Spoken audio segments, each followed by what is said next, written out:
fana ko Mali kɔnɔ kabini 2001 malidenw y'a laɲini kɛ siɲɛ 4 k'u bɛ sariya sunba min bɛ an bolo k'u bɛ yɛlɛmali don a la manjɛ minnu b'a la k'o bɔ a la nka a ma se ka kɛ nka ni sen cɛmancɛ fanga furancɛ fanga mɔgɔ y'a laɲini kɛ k'u b'a bayɛlɛma k'u bɛ sariya sun kura ta kamasɔrɔ malidenw yɛrɛ de ye o laɲiniba in kɛ lajaraba kɔnɔ fɛn min ye laïcité n'an b'a wele tubabukan na laïcité nka an ka todunkan na an b'a fɔ ko ka dinɛw damakɛɲɛ dinɛw damakɛɲɛli min sɛbɛnnen don o ye ko dinɛw damakɛɲɛni faso Maliba kɔnɔ o tɛ dangari dinɛ si la a tɛ dangari bato si la ani min bɛ fara o kan ko an ka jamana a bɛ dinɛ bɛɛ lakodɔn i b'i ka dinɛ sugandi min ka di i b'o sugandi i b'a bila baara la nka i k'a to i hakili la k'i kan k'a bila baara la sariya hukumu kɔnɔ ani min bɛ fɔ ka fara o kan a kun ye de ka ɲɔgɔn ŋɛɲɛ k'u sigi la min bɛ sariya sunba kura kɔnɔ furuko ta fan fɛ o kun tɛ ko ka cɛw bali ka muso caman ta a kun t'o ye n'i y'a faamu ka taa o sira fɛ i bɛ fili la min fɔra a kun ye de cɛ kana furu cɛ ma muso kana furu muso ma ani adamaden kana furu bagan ma o de bɛ sariya sunba kura in kɔnɔ i n'a fɔ an b'a ye jamana caman na a bɛ kɛ cogoya min na jamana caman ka jamanadenya gafe o ka kɛ mɔgɔ bolo n'i bɛn'i kan bɔ jamanakuntigiya nɔfɛ n'an b'o wele double nationalité k'a fɔ k'a jɛya a kun tɛ tungarankew ko ye i bɛ se ka kɛ Mali la i tɛ tungan fɛ nka jamana wɛrɛ ka jamanadenya sɛbɛn b'i bolo a fɔra de n'i bɛ fɛ k'i kan bɔ faso Maliba ka jamanakuntigiya nɔfɛ i ka diɲɛ jamana tɔw bɛɛ ka jamanadenya sɛbɛn kɔ ani k'a tɔ to Mali kelen ta ye i bolo donc o ye fɛn ye maliden bɛɛ kan ka min faamu an bɛ min fɔ sisan o ye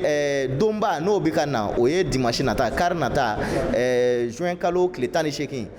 o ye kalafili min kan ka kɛ jamana sariya sunba kura ye ani a bɛ ɲini maliden bɛɛ fɛ i bɔra fan o fan i kɛra siya o siya ye i bɛ dinɛ o dinɛ na a ɲininen don maliden bɛɛ fɛ an ka bɔ k'an ka fasoden ɲumanya jira ani an ka kalafili ani laɲini min kɔni bɛ an fɛ o ye k'a fɔ ko mɔgɔw ka u wasa don gafe jɛman na papier ni jɛman na n'o ye wi ye n'o ye k'a fɔ ko an sɔnna sariya sunba kura ma ani min bɛ se ka kɛ fɛn ye ka kɛ hɛrɛ ye ka taa malidenw kanu na. Bon an bɔra ka misi kulubali lamɛn an ye faamuyali caman sɔrɔ a kɔnɔ jango samasamani bɛ yɔrɔ min nɔfɛ i n'a fɔ laïcité ko ani kanko ani furuko ani sɛnɛko o n'a ɲɔgɔnna caman bon mɔgɔ caman tun bɛ yen u tun kunnasirilen bɛ o ko la kosɛbɛ mais ɲɛfɔli min kɛra u donni jiginna u y'a faamu u lafiyara wa u ye ɲininkali min kɛ fana jaabi dir'u ma u lafiyara min ye an sɔn gafe kura in na c'est an dalen b'a la gafe kura in ni a waleyara tagalen ɲɛfɛ a b'an ka ɲɛtaa sabati o de la an sɔnna la